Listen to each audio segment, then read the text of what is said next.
Bienvenue à tous et merci à notre invité Pierre Hilard de nous consacrer du temps dans le cadre de notre interview Street Reporters. Comme tous nos autres invités, Pierre Hilard, une présentation s'impose, n'est-ce pas? Alors vous êtes essayiste français, docteur en sciences politiques, c'est bien cela. Voilà. Vous êtes également auteur de plusieurs ouvrages, dont notamment celui que nous voyons juste à côté de vous, Des origines du mondialisme à la grande réinitialisation, qui fera d'ailleurs l'objet de cette interview. Vous avez également écrit de nombreux articles.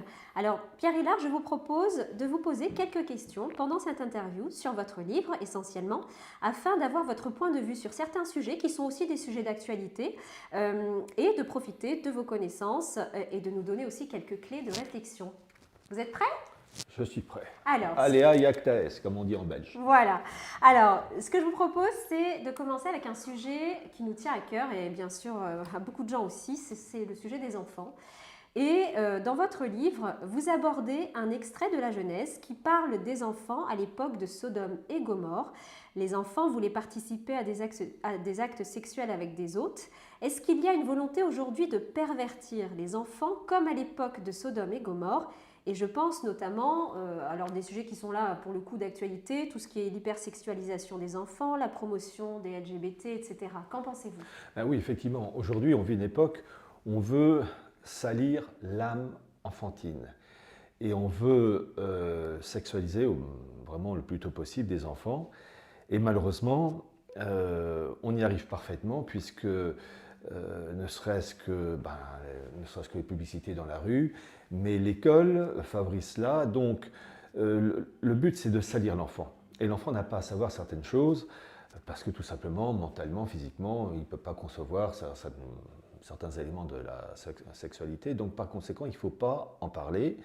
Il faut conserver une innocence. Et voyez-vous, j'ai eu l'occasion d'en parler, il y a les livres de la comtesse de Ségur pour les enfants.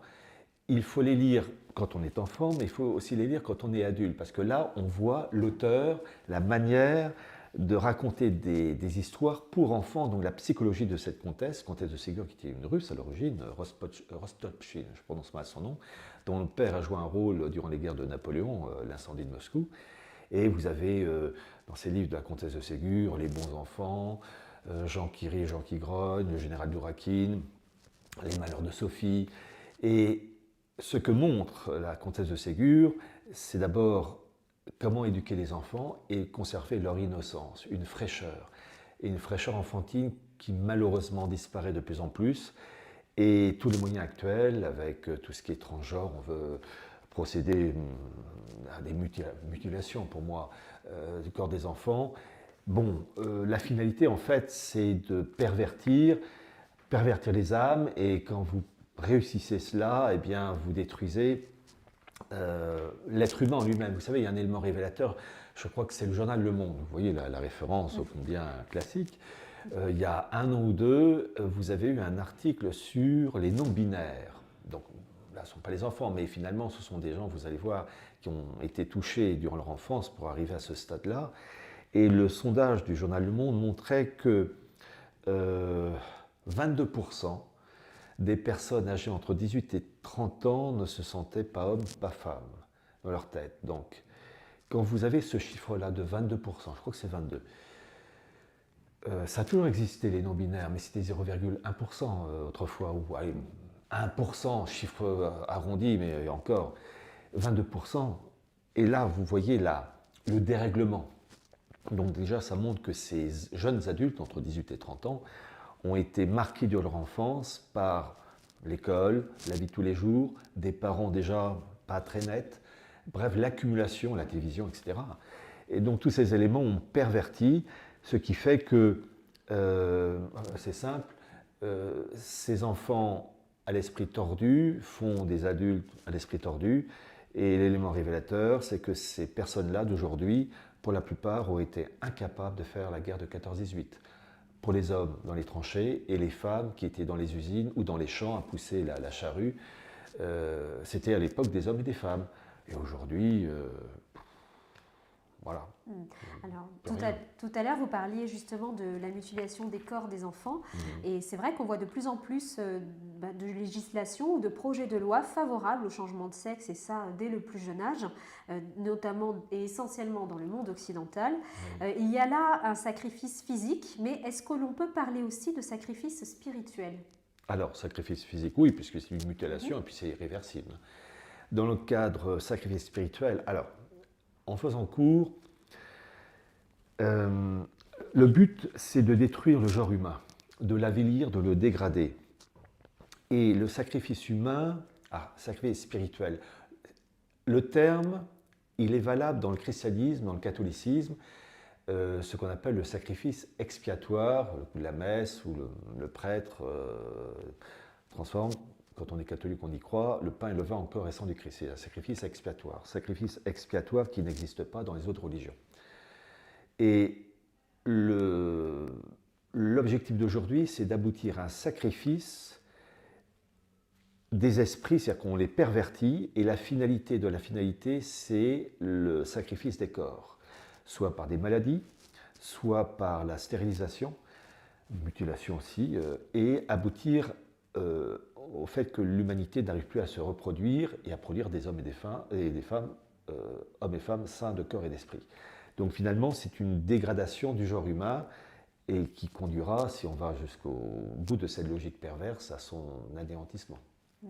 Alors toujours en restant un peu sur les sujets un peu spirituels, et notamment là récemment il y a eu un article qui est sorti qui parlait effectivement de la statue de la Vierge sur l'île de Ré. Je ne sais pas si vous avez eu vent de cet article. Oui. Il y a là une destruction des symboles de l'Église. Est-ce que c'est une réelle volonté pour vous de détruire tout ce patrimoine culturel et spirituel de l'Église en France? Oui, mais le processus a été lancé en 1789. Oui. Là, on a les conséquences, déjà une population complètement déchristianisée en France et partout en Europe, mais en fait, le programme il a été lancé par la Révolution de 89, et on a tout le programme de la Révolution grâce à ce révolutionnaire qui s'appelle Klotz, Marc-Atis Klotz.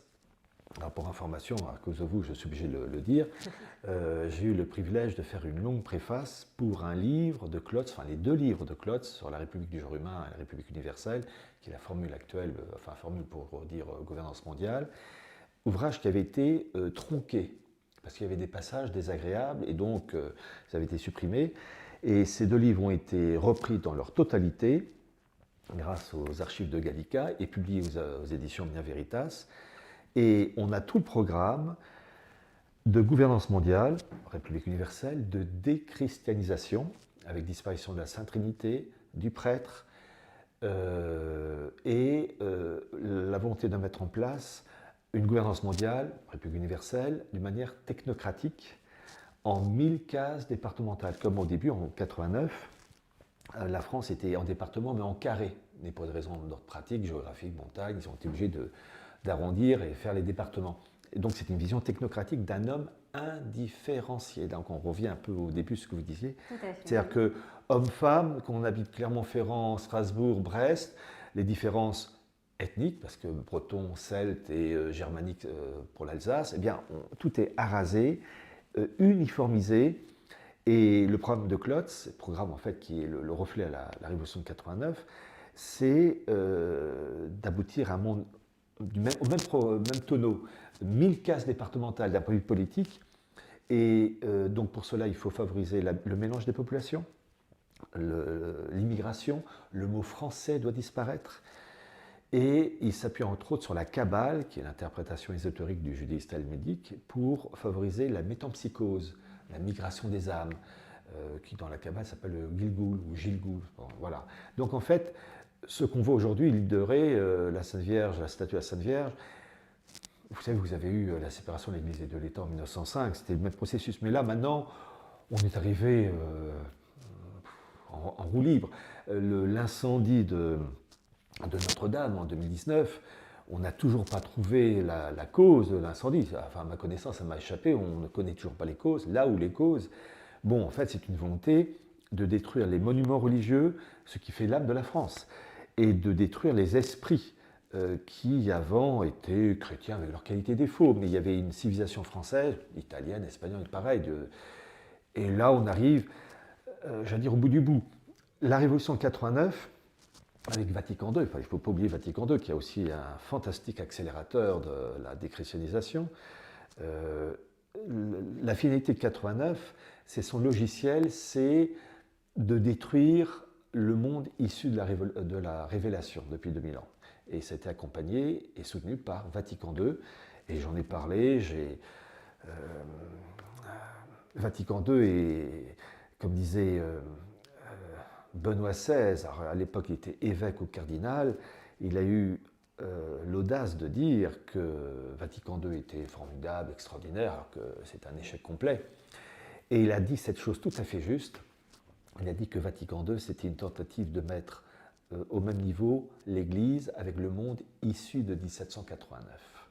Et c'est très vrai ce qu'il dit, mais c'est absolument pas normal puisque les principes de 89 sont anticatholiques. Donc j'espère qu'il s'est repenti de cela.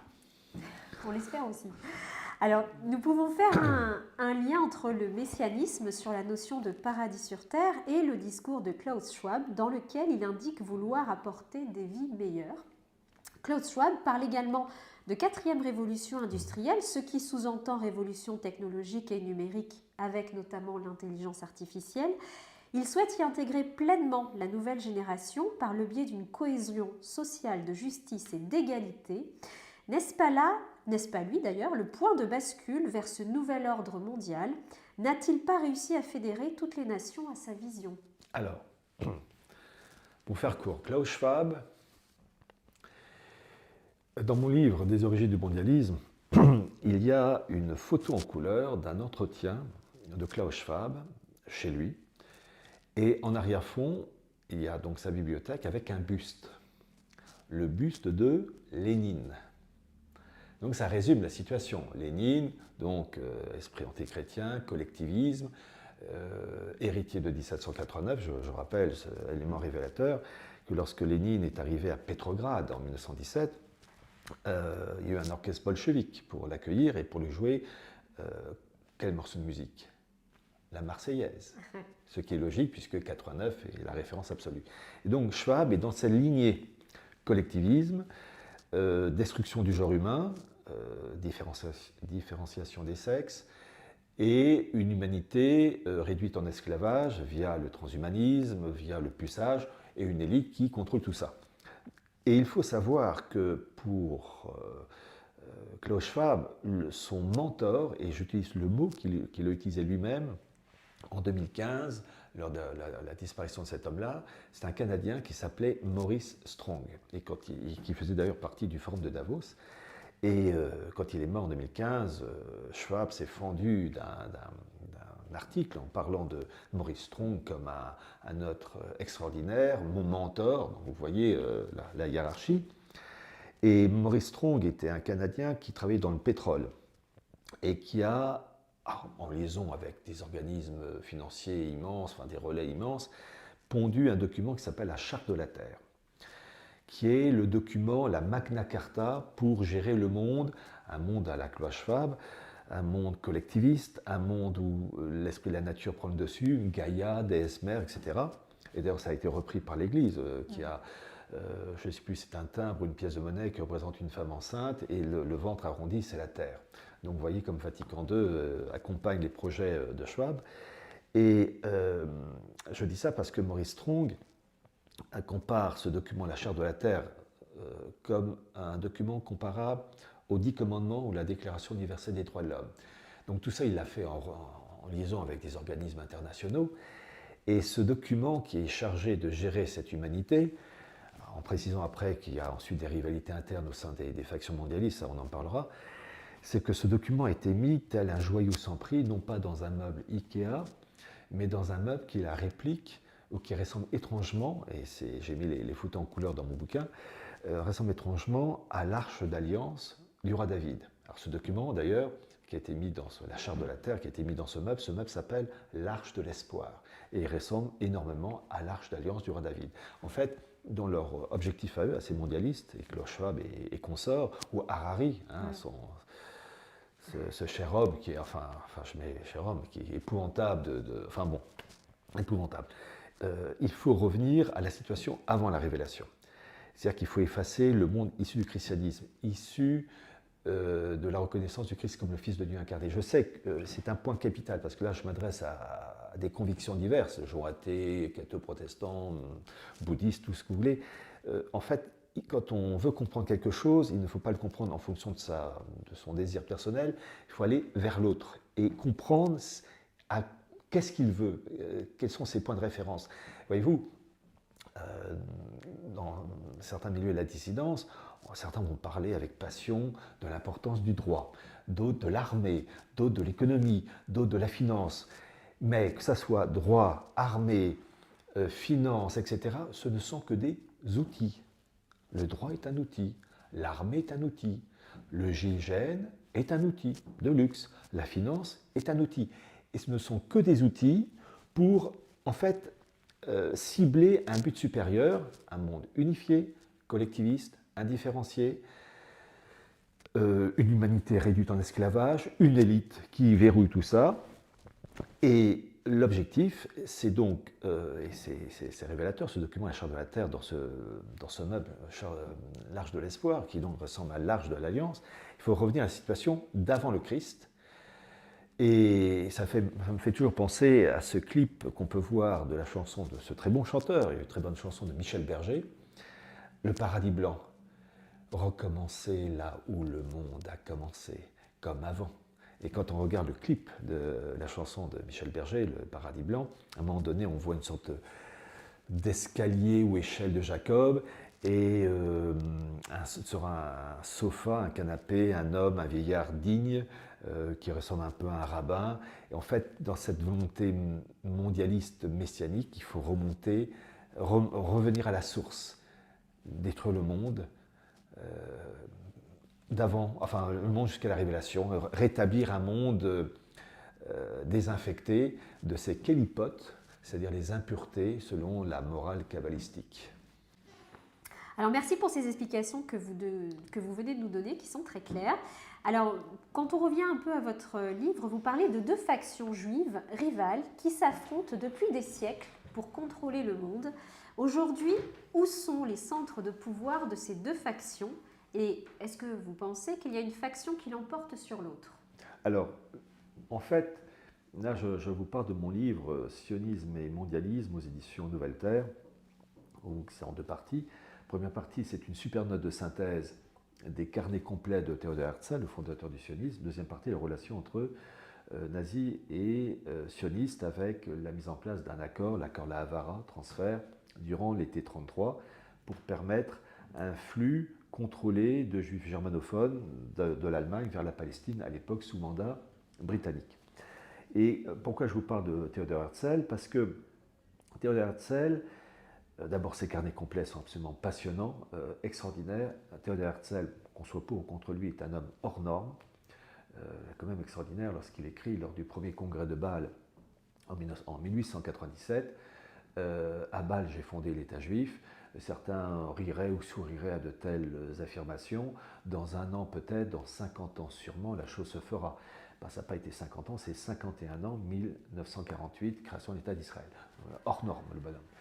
Alors, en fait, pourquoi je vous dis ça? Parce que quand on étudie l'histoire du judaïsme talmudique, c'est-à-dire le Talmud qui est la nouvelle religion juive élaborée entre 100 et 500 après Jésus-Christ, qui n'a plus rien à voir avec le mosaïsme de Moïse et les autres, et parachevé par le Christ, le Talmud de Babylone et de Jérusalem, vous avez eu des factions.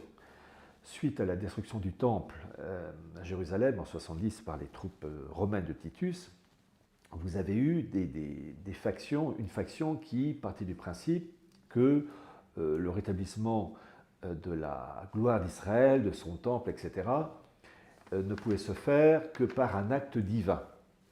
Et puis vous avez une autre faction qui disait qu'en gros, les Juifs devaient mettre la main à la pâte et forcer la main et faire en sorte que les hommes s'activent pour favoriser la création de l'État d'Israël. Et en fait, vous avez eu donc des bagarres au cours des siècles entre ces factions.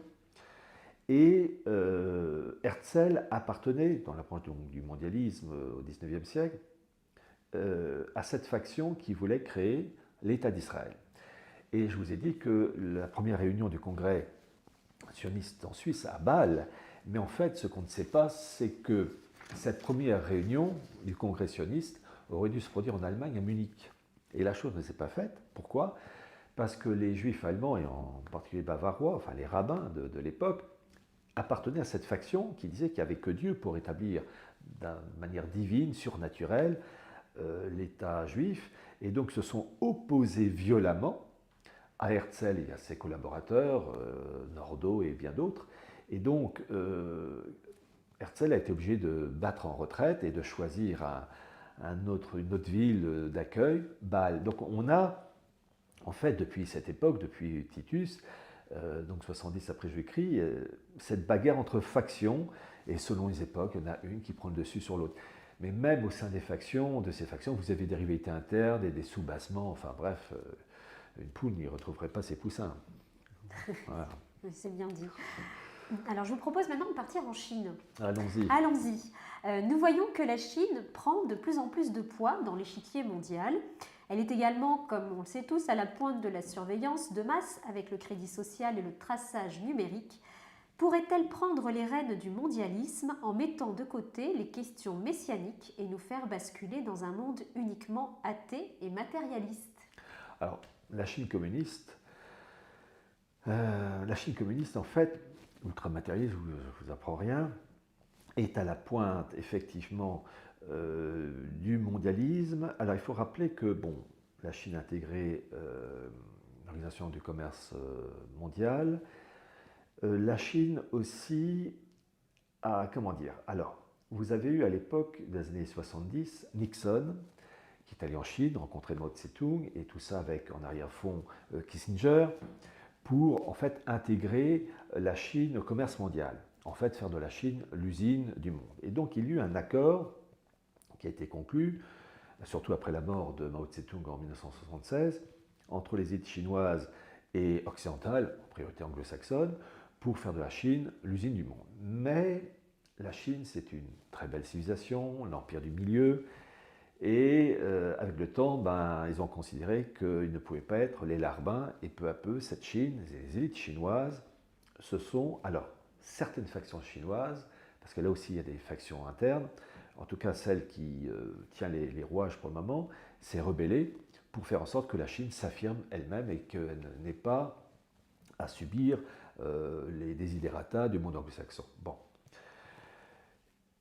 Surtout que les élites chinoises avaient mis en place le fameux Made in China 2025 qui consiste à vraiment favoriser au maximum le développement des techniques les plus importantes dans le domaine de la recherche, de la science, etc. Donc en fait, vous avez des bagarres internes entre ces milieux. Mais la Chine, en raison de son système communiste, athée,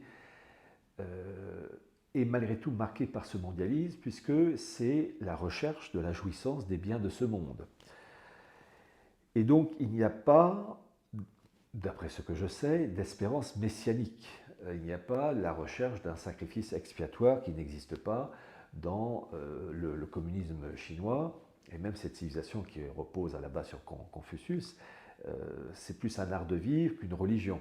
Donc en fait, les élites chinoises, de par leur action, conviennent tout à fait à l'esprit mondialiste, à la tendance matérialiste, athée et dépourvue de toute spiritualité, en opposition à d'autres branches mondialistes d'ordre spirituel, bénies de la gnose, de la kabbale, avec tous les degrés, les nuances, évidemment. Et là, c'est plutôt la Russie de Poutine. Voilà. Bon, écoutez, c'est très clair, merci. Alors, on parlait justement de tout ce qui était crédit social, traçage numérique. Finalement, est-ce que vous ne pensez pas que la monnaie numérique, le transhumanisme, l'intelligence artificielle et j'en passe, ne serait pas là le paradis sur Terre que recherchent tant justement les messianiques? Alors, pour faire un lien avec votre question précédente, je rappelle que tout ce qui est monnaie numérique, le pays qui a ouvert le bal, c'est la Chine. En février 2022, donc il y a un an de ça, avec le lancement d'un yuan numérique, alors qui pour le moment concerne une partie de la population. Et ce processus fait tache d'huile, puisque vous avez volonté de mettre une monnaie numérique avec un dollar numérique, un euro numérique. Alors normalement, les études pour l'euro numérique doivent se terminer durant l'été 2023, s'ils n'ont pas changé d'avis. Et puis après, la mise en place progressive en 2024, 25, 26. Alors là, je ne sais pas, c'est eux c'est eux qui verront ça. Mais vous avez aussi la Russie qui a lancé un rouble numérique. La Russie de Poutine s'appuie aussi sur un rouble numérique qui est en cours d'élaboration. Donc en fait, toutes ces mesures-là sont mises en place pour, d'abord au service d'une élite, enfin d'élite au sein de chacun de ces pays. Et le problème, c'est que ces élites, soit de tendance spirituelle, soit de tendance matérialiste à la chinoise, se disputent entre elles dans deux choses, l'architecture de la gouvernance mondiale, unipolaire ou multipolaire, et le degré de spiritualité entre ceux qui sont pour un matérialisme de bas étage, primaire, et puis ceux qui veulent insuffler un idéal messianique d'espérance liée à la gnose, etc. Et là, vous avez des bagarres internes, et d'ailleurs c'est un peu le reflet de ce qui se passe actuellement, et même le reflet de beaucoup de choses, avec l'affaire ukrainienne. J'en profite pour le dire parce que l'affaire ukrainienne, en dehors de la bagarre donc, entre Russes et Ukrainiens, avec les Ukrainiens soutenus par le monde occidental, derrière ça, c'est en fait une bagarre sur la mise en forme de l'architecture planétaire, unipolaire ou multipolaire, comme le souhaitent Poutine et les Chinois, mais aussi la remise en question de la primauté du dollar. Dollar, normalement, qui est la monnaie d'échange depuis les accords de Bretton Woods en 1944, et cette monnaie dollar, qui sert dans les échanges entre le pétrodollar, eh bien, en face, les Russes et les Chinois veulent en faire, pardonnez-moi l'expression, du papier toilette, s'en débarrasser.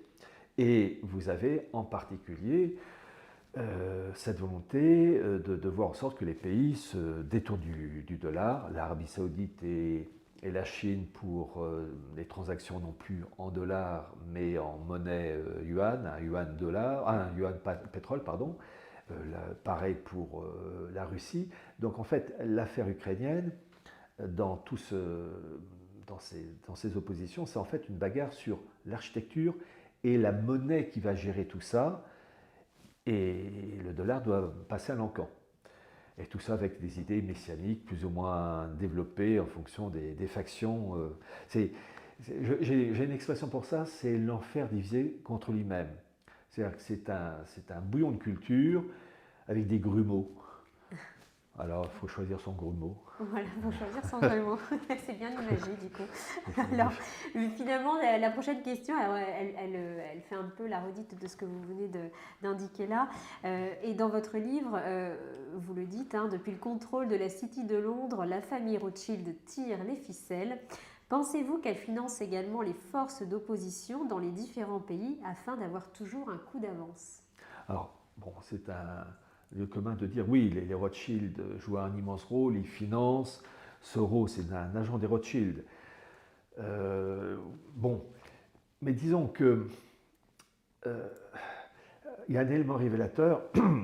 Dans un de mes livres, dans Archives mondialistes, j'ai publié un document de l'agence Reuters de 2018. 2018, oui, ou début 2019, 2018-2019. En tout cas, avant l'affaire du Covid, qui est aussi un élément, un outil, qui était un outil et qui n'est pas fini, parce qu'il faut penser aussi à tout ce qui est monnaie numérique, mais portefeuille numérique. Ça peut-être, si on a le temps d'en parler, les fameux wallets, portefeuille, voilà. in French. C'est ça, exactement. In Frenchy. Vous préférez. Donc, toujours, c'est encore francophone. On ne dit pas live, on dit en direct. Voilà. Voilà, ou fin de semaine, au week-end. Enfin bon, bref. Le message est bien passé. Voilà, oui, in French. Bon, et oui, rappelez-moi votre question, pardon. Ah bah oui, du coup, c'était... Non, on parlait de la City, de Rothschild, ah, oui, vous parliez de Soros. Voilà. Ah oui, Soros, qui est un agent du système. Et Reuters. Oui, non, voilà. Et en fait, le document de Reuters, c'était intéressant parce qu'il disait, donc 2018-19, tout juste avant l'affaire du Covid, que les Rothschild se débarrassaient de leurs activités fiduciaires et se recentraient. Donc ça annonçait en fait le bouleversement qu'allait apporter le Covid, puis ensuite l'affaire ukrainienne. Et ce document de l'agence Reuters se terminait par cette chose, j'allais dire absolument incongrue, mais en même temps qui est un message pour les initiés.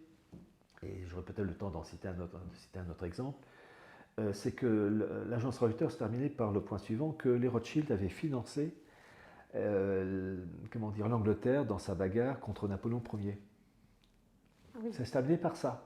Vous vous D'accord. rendez compte, on a un article de 2018-2019 qui disait oui, attention. Et c'est vrai, puisque, m'étant intéressé à la chose, les Rothschild, c'était, je crois, Nathan Rothschild, finançait, enfin, s'était adressé à Charles Herries, qui était le ministre de la guerre anglais, pour le financement des guerres, l'Angleterre contre Napoléon Ier, mais aussi pour irriguer financièrement les Prussiens, Autrichiens, Russes, etc., contre Napoléon Ier. Donc, il faut vous dire que les Rothschild ont un CV, mais bon, béton.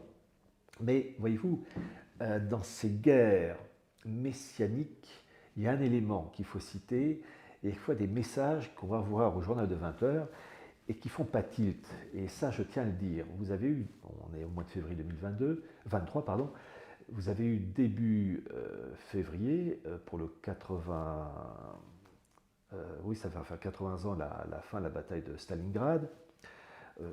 Poutine qui a participé aux célébrations, Stalingrad, enfin Volgograd maintenant, et ils ont inauguré une statue de Staline, qui est quand même un sacré bourreau, même chose que Mao Tse-tung, Hitler, enfin bref, bon.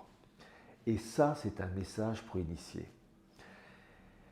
Je fais un petit retour en arrière. Quand vous avez eu la révolution bolchevique de 1917, je rappelle qu'elle a été soutenue financièrement par les élites anglaises et américaines, et ça, il faut lire les travaux d'Anthony Sutton, qui a, entre autres, c'est aux éditions dont Culture et Racines, c'est un anglais naturalisé américain, un grand monsieur, qui a prouvé que les anglo-saxons avaient financé, entre autres, Trotsky et ses copains pour dégager le tsarisme et mettre en place un bolchevisme virulent. Et en fait, vous avez eu, après 1917, deux courants bolcheviques.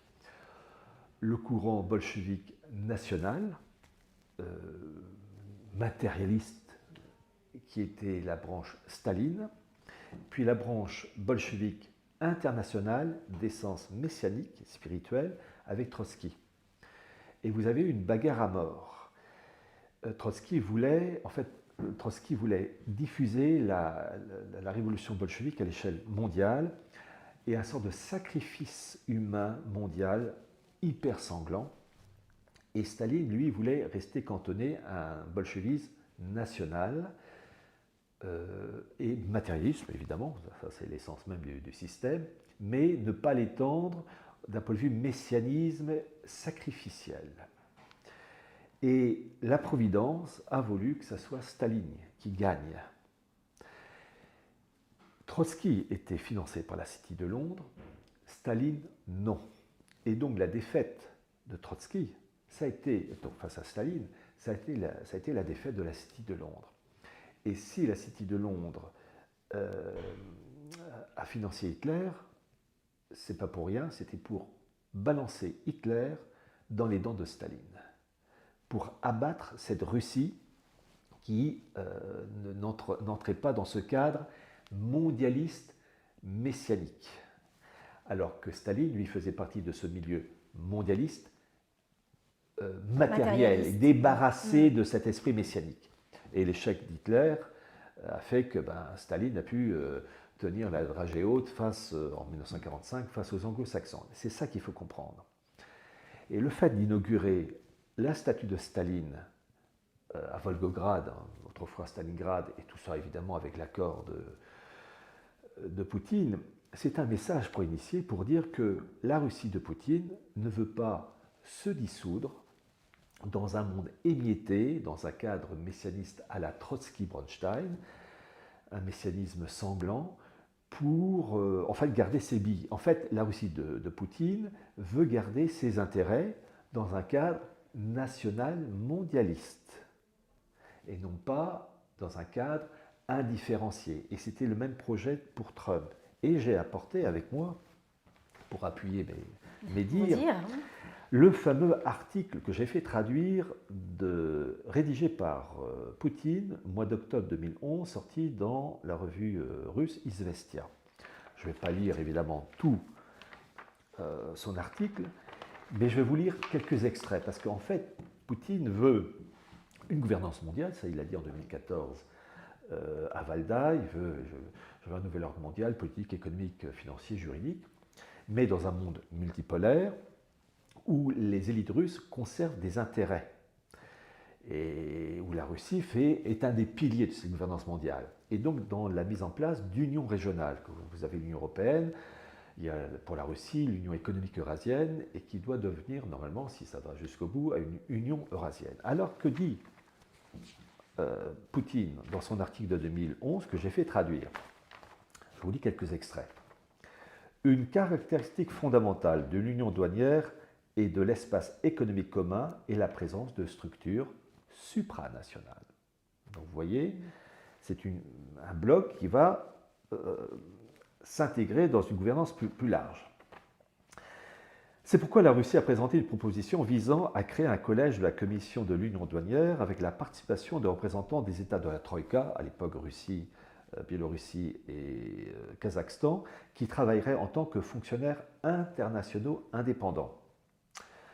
Nous ne nous avons pas là et nous sommes fixés une tâche ambitieuse, atteindre le niveau d'intégration suivant, plus élevé, à savoir l'Union eurasienne. Tout d'abord, il ne s'agit pas de recréer l'URSS. Nous proposons le modèle d'une puissante association supranationale capable de devenir l'un des pôles du monde moderne et en même temps de jouer le rôle de lien efficace entre l'Europe et la dynamique région Asie-Pacifique. Donc un pôle russe, dans le cas de l'Union eurasienne supranationale, pesant lourd dans l'architecture en tant que pilier de la gouvernance mondiale, au même titre que vous avez l'Union européenne, etc., ou une Union nord-américaine. Et les élites anglo-saxonnes, enfin une faction, pas celle de Trump, refusent, ils veulent tout, tout briser. Un monde indifférencié, un peu comme ces films de science-fiction, comme Elyséeum. Vous avez un monde indifférencié, puis la super-élite qui vit dans un immense vaisseau spatial qui ressemble étrangement d'ailleurs à un pentagramme. Et c'est ça qu'il faut comprendre. Ce sont ces bagarres. Et Trump rentrait dans cette catégorie-là. Et Trump, en fait, a été celui qui se rattache à une branche du national-mondialisme. Et ce n'est pas l'effet du hasard si dans son bureau, à la Maison-Blanche, vous aviez le portrait d'Andrew Jackson, qui a été président des États-Unis de 1829 à 1837, qui était maçon, était de la Grande Loge de Tennessee. Je crois qu'il était presbytérien, je crois, mais enfin, il était franc-mac. Donc, idéologie mondialiste, mais Andrew Jackson, donc le père spirituel de Trump, voulait des intérêts américains respectés dans le mondialisme de l'époque, parce qu'à l'époque, la City de Londres voulait imposer une Fed avant l'heure qui aurait soumis le dollar à la City de Londres. Et en fait, la chose n'a été acquise qu'en 1913. Et en tout cas, durant le vivant d'Andrew Jackson, la chose n'a pas pu se faire. On a essayé de 2 fois l'assassiner. Et sur sa tombe, il a demandé qu'on mette, et ça a été fait, et j'ai tué la banque. Donc, pour dire qu'il était un peu... Bon, c'était un rude. Hein. Donc en fait, c'est ça. Vous avez 2 types de mondialisme. Vous avez le mondialisme national, dans une architecture gouvernance mondiale multipolaire, puis vous avez le monde unipolaire des Trump, des Biden, des Obama et des Bush. Et là, ça se bagarre. Et puis, dans ces bagarres internes, c'est un élément révélateur, vous avez ces factions juives, Lubavitch côté russe, qui s'opposent à des branches beaucoup plus libérales. Vous avez par exemple, en octobre ou novembre 2022, Trump qui a reçu le prix Theodor Herzl de la part de l'organisation sioniste américaine. Et dans son discours de remerciement, Trump remercie certes cette branche américaine sioniste, mais il fustige les Juifs qui ne soutiennent pas assez Israël et qui... Voilà, donc vous avez tout ça, ce sont des bagarres. Et pareil, dans le monde russe, vous avez des bagarres, vous avez des factions juives, le Bavitch en l'occurrence avec Ber el-Hazar qui soutiennent donc Poutine, puis d'autres qui refusent. Puis entre les deux, il y a ceux qui retournent leur veste, qui jouent double jeu. Voilà. Mais je pense pour l'Union eurasienne qui se met en place, un élément révélateur, vous avez un personnage clé qui joue un rôle très important avec un grand représentant du monde orthodoxe qui s'appelle Konstantin Malofeyev, qui dirige une chaîne de télévision qui s'appelle Tsargrad. Vous avez ce russe qui s'appelle Sergueï Gladziev et qui, lui, elle a été ministre de l'économie au temps de Delcine Et il a été, entre 2012-2019, le conseiller économique pour les affaires du bloc eurasien pour Poutine. Et depuis 2021, il fait partie du groupe chargé de la mise en place de l'Union eurasienne. Vous voyez? Et tout ça en liaison avec Dugin. Dugin qui fait partie aussi du groupe. Donc vous voyez, c'est un milieu très, très entremêlé. Entremêlés qui finalement s'opposent en même temps. Enfin, Oui. c'est un peu. Oui. En fait, la bagarre a été déclarée en 2007 quand Poutine, son fameux discours à Munich, à la Wehrkunde, a dit qu'il s'opposait au monde unipolaire. Il veut un monde multipolaire avec une spiritualité qui est liée à la tradition primordiale, c'est-à-dire une spiritualité la tradition primordiale, en gros, c'est on part d'un concept commun, de valeurs classiques, et les religions qui sont nées de ce socle commun, islam, christianisme, etc., ou lien philosophique, bouddhisme, en fait, ne diffèrent que sur la forme et pas sur le fond. Mais la tradition primordiale est foncièrement opposée en fait, à la révélation parce qu'elle rejette deux choses, elle rejette l'incarnation et le péché originel. Donc en fait, Poutine fait partie de cette branche liée à ce milieu-là, tradition primordiale, avec des respects de certaines valeurs, mais sur un fond anti-chrétien. Vous savez, un élément révélateur, vous allez sur le site du Kremlin, en russe et en anglais, et pour ceux qui veulent voir ça en anglais, vous allez voir, alors je crois la date c'est 22 novembre 2022, je peux me tromper de quelques jours, mais je crois que c'est par là, 22 novembre 2022, Vladimir Poutine, à Moscou, a inauguré la statue de Fidel Castro, chef d'État à l'origine communiste, c'est-à-dire par définition anti-chrétien. Et quand Poutine a inauguré cette statue, c'était en présence du président cubain. Donc, vous voyez, c'est ce côté... tout ça, c'est un monde flou. Oui, flou. Flou. Mais j'insiste dans cette gouvernance mondiale, avec ses oppositions internes, le côté spirituel dévoyé. Et il y a, pour faire comprendre ça, alors, il y a des éléments qui peuvent choquer, mais je vais quand même balancer le truc. Je vais vous donner la référence. Vous avez le journal Le Guardian, donc journal ô combien respectable de la pensée actuelle, style Le Monde. Voilà, c'est ce que j'allais dire. Avec ça, on ne fait pas peur. Bon, vous avez un article du Guardian de 2004, juillet 2004. L'auteur s'appelle Tim Cummings, C-U-2-M-I-N-G-S. Le titre, c'est Beyond Belief, littéralement au-delà de la croyance. Alors, pour permettre aux personnes de retrouver l'article, c'est Beyond, B-E-Y-O-N-D, Belief, croyance, B-E-L-I-E-F. Voilà, bon, j'ai donné la référence. Et l'article est passionnant parce qu'il montre la marque ésotérique, spirituelle et nauséabonde de ces milieux-là, puisqu'il révèle, et je précise que si cet article a pu sortir, c'est que les autorités suprêmes du Guardian avaient les preuves, donc l'article est sorti.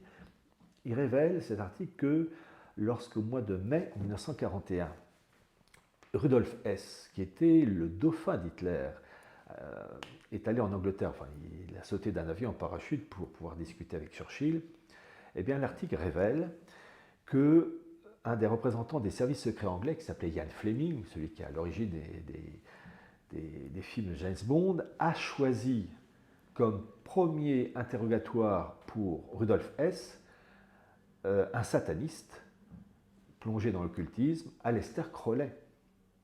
C'est Aleister Crowley. Et l'article continue que le fameux V de la victoire de Churchill, c'est Crowley qui lui a proposé ce geste-là. Et ça va très loin, et ça va même dans des directions absolument sidérantes, puisqu'on apprend toujours dans cet article qu'une des personnes qui était chargée du programme spatial américain, qui s'appelait Jack Parsons, était à l'origine un disciple de Crowley. Vous vous rendez compte, le programme spatial américain. Et qu'un des collaborateurs de ce Jack Parsons s'appelait, ou s'appelle toujours, il n'est pas mort, je crois, Ron Hubbard, celui qui est à l'origine de la création de la scientologie. On trouve entre autres Tom Cruise. Donc vous voyez, et toujours cet article précise que celui qui a vraiment lancé l'idée du bouddhisme tibétain, etc., c'est un Anglais qui s'appelait, dans les années 50-60, c'est un Anglais qui s'appelait Gerald York, qui auparavant était secrétaire de Crowley. Donc vous voyez, cette diffusion occultiste, gnose, voilà. Et d'ailleurs, j'en profite pour dire que vous pouvez avoir des informations supplémentaires bien plus vastes en regardant une vidéo que j'ai faite avec un Canadien qui s'appelle David Livingstone, et dans le cadre d'Hubris. Donc vous tapez en fait Hubris, David Livingstone, Pierre Hillard, vous aurez des informations bien plus larges, bien plus précises, donc pour vous montrer que ce milieu-là est imprégné. Et je crois, je ne sais plus si je l'ai dit, mais dans ce milieu, je parlais de Dugin, il y a cette fameuse réunion dans le cadre de Nexus, l'Institut Nexus de 2017, où vous avez parmi les participants Dominique Villepin. 2017, vous avez Anthony Blinken, qui est l'actuel secrétaire d'État, enfin ministre des Affaires étrangères du gouvernement Biden, et vous avez aussi Dugin. Et Dugin dit à un de ses interlocuteurs, qui s'appelle Léon Wieseltier, la Kabbale est la plus grande construction de l'esprit humain. Et Léon Wieseltier lui répond, mon ami, j'ai étudié moi-même la Kabbale en hébreu. Et Dugin lui répond, j'ai fait la même chose, moi pareil, as well as myself. Voilà. Donc vous voyez comme c'est intéressant de voir de telles discussions, d'abord le fait que Dugin, qui est lié à Julius Evola, René Guénon et compagnie, très primordial, tous ces milieux-là discutent de sujets avec un Anthony Blinken, un Dominique Villepin. Oui. Vous voyez, donc tout ça, vous avez ça dans la vidéo de Hubris, je vous dis, Pierre Hillard, David Livingstone. Que nous ne manquerons pas de regarder du coup. Oui, alors les vidéos fait 8h30. D'accord, ah oui, donc en plusieurs fois. Voilà, plusieurs fois. Et ça. À chaque fois, vous avez en arrière-fond soit des vidéos, soit des photos, soit des textes pour tout authentifier. Est sourcé. Oui, tout à fait. D'ailleurs, je citais tout à l'heure la fameuse truc de Dugin avec les croix qui tournent. Ah oui, je ne sais pas si je l'ai dit. Alors non, pas pendant l'interview, mais vous pouvez le... Oui, je peux vous le dire, c'est qu'entre autres, vous avez ce passage où vous avez, je crois que c'est en 1995, à Moscou, des croix avec des hommes attachés, et puis des hommes et des femmes qui tournent autour, un truc bien glauque, et ces croix qui tournent façon aile de moulin, et puis à côté, vous avez Dugin qui récite, je crois que c'est un texte de Crowley, c'est sûr, qui s'appelle Hararita, je crois, qui prône la magie du chaos. Voilà. Bon, on va rester dans les choses un peu bien glauques. Hein. Et je ne sais pas si vous vous rappelez le cours de Christine Lagarde sur la numérologie en 2014, en lien avec le... Est-ce que vous pensez que ça a un lien avec le texte religieux sur les 7 années d'abondance et les 7 années de disette? On remarque qu'en 2014 et en 2021, il y a une grande période de prospérité et qu'à partir de 2021, on rentre dans une récession. Oui, effectivement, c'est quand même curieux. Elle présentait ses vœux en 2014 et elle parlait de l'importance du chiffre 7. Alors, par exemple, elle dit 2014, vous enlevez 0, 2, 1 et 4, ça fait 7. Oui, enfin bref, rien à faire dans un discours. Oui, le truc, heureusement que la vidéo existe parce qu'on est tellement sidérés qu'on se dit, bon. Et en fait, on en revient toujours à la même histoire. J'ai une formule pour ça, le fond de l'histoire est religieux. C'est ce que je vous disais tout à l'heure, c'est que il ne faut pas s'exciter sur le droit, l'armée, la finance, l'énergie. Attention, je précise, ce sont des sujets évidemment extrêmement importants, mais ce ne sont que des outils. Voilà, quelqu'un porte une arme, tout le monde va regarder l'arme, va dire quel type d'arme, d'accord, mais moi ce qui m'intéresse, c'est l'homme qui porte l'arme. Qui est-il? D'où vient-il? Et qu'est-ce qu'il veut en faire? En sachant que l'arme n'est qu'un outil pour quelque chose qui est dans son crâne. Et bien là, c'est pareil. Ces gens-là utilisent une numérologie, entre autres, dans cette volonté de mettre en place une gouvernance mondiale. Je vous dis, Christine Lagarde n'est qu'un outil dans cette histoire. D'ailleurs, je rajoute que Christine Lagarde fait partie du comité directeur du Forum de Davos. J'ai mis dans mon bouquin des origines, donc aux éditions Culture et Racines, toutes les photos du comité directeur de Davos, et vous avez entre autres les représentants de BlackRock, avec Larry Jenkins, j'ai plus son nom en tête. Larry Fink, peut-être. Larry Fink, voilà.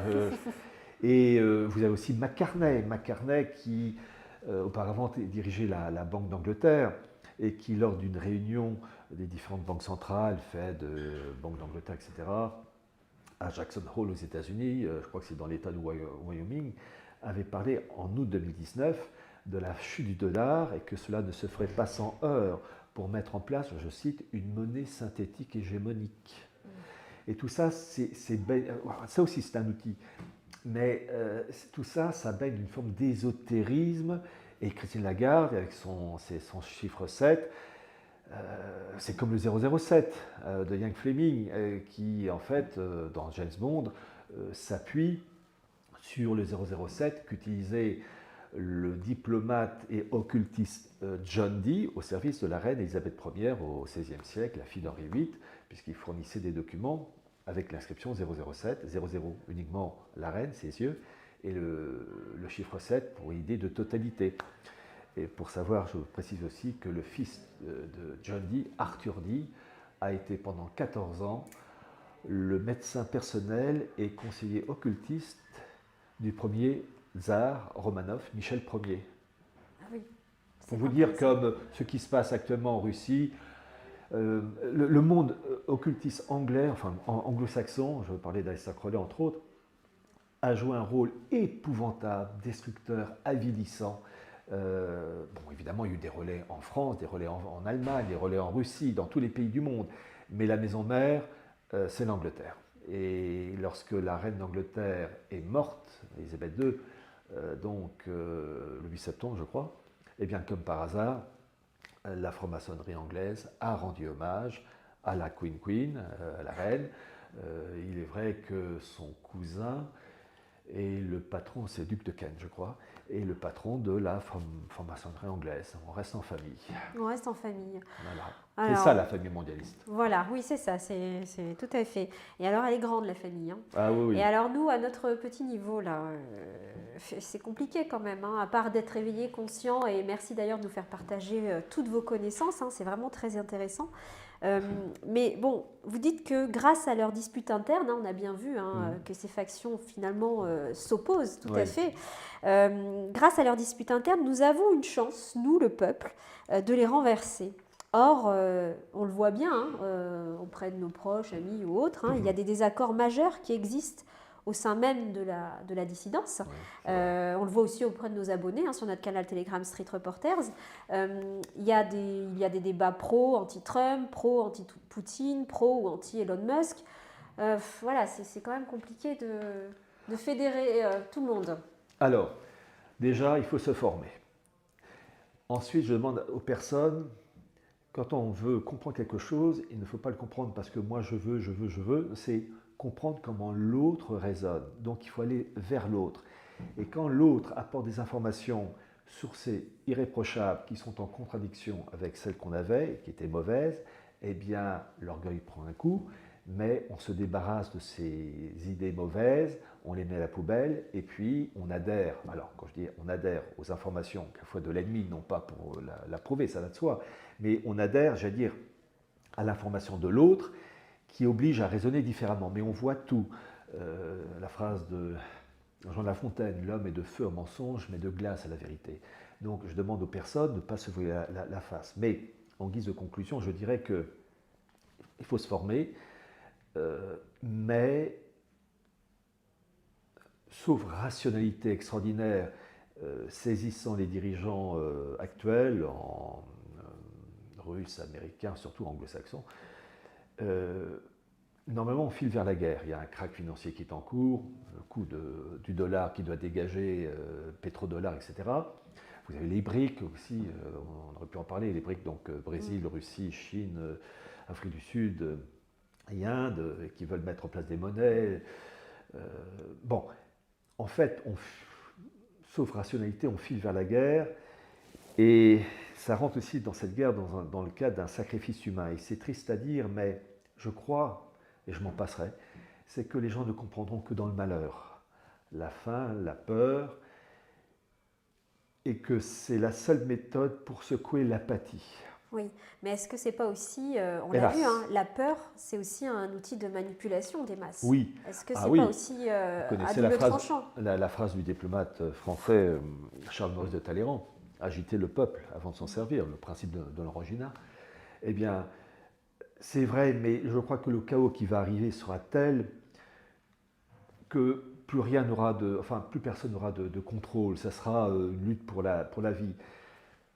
Mais les gens, c'est ça qui est terrible, c'est que les gens ne peuvent comprendre que dans le malheur. Il